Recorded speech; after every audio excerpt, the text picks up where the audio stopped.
Bonjour, je suis Cyril Javary et je vais reprendre cette année des lectures d'hexagrammes au temps du corps. Les lectures d'hexagrammes, c'est le I Ching. Le I Ching, c'est le classique des changements qui irrigue la culture chinoise depuis des siècles et des siècles. On raconte même que Confucius en a usé 3 rouleaux à force de le lire et de le relire. Et tous les commentaires ont été attribués à Confucius. C'est vous dire l'importance qu'a ce livre. En plus, ce livre, c'est le berceau du mode de pensée yin-yang. C'est dans le grand commentaire du Yi King que les mots yin-yang apparaissent pour la première fois dans leur sens philosophique qu'ils ont gardé jusqu'à aujourd'hui.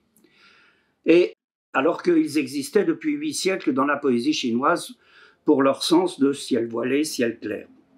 Et donc, qu'est-ce que c'est? Le Yi King, c'est un ensemble de 64 situations qui sont à la fois décortiquées pour leur structure énergétique et en même temps pour 64 propositions de stratégie optimale quand on est dans une situation qui ressemble à l'une de ces 64 situations types.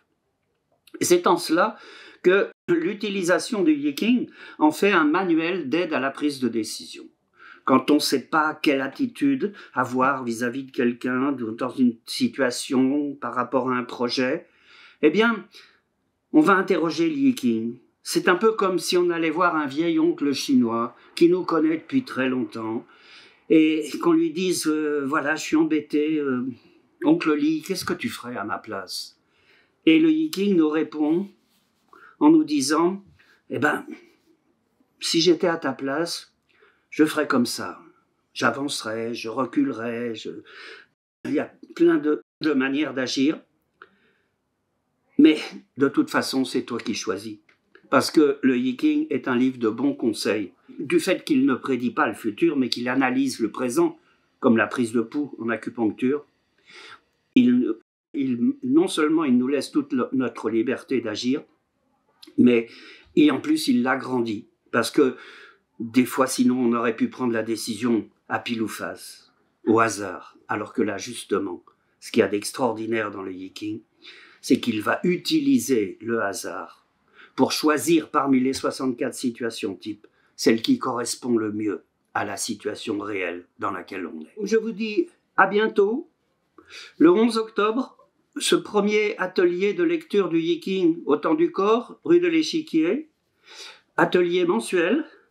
Et vous pouvez dès maintenant penser aux questions que vous aimeriez poser à ce vieil oncle chinois. Mais n'oubliez pas, une question au Yi King doit être formulée avec un verbe d'action dont vous êtes le sujet. Et au cas où vous hésitez entre 2 solutions, alors il ne faut pas mettre de « ou » dans une question au Yi King parce que ça serait demander à un tas de papier de prendre une décision à votre place. Non, quand il y a dilemme, on va demander au Yi King, dans un premier tirage, solution A, puis un deuxième tirage, solution B, ce qui permettra de mesurer avec laquelle des 2 solutions vous êtes le plus en accord vibratoire. Voilà, à bientôt!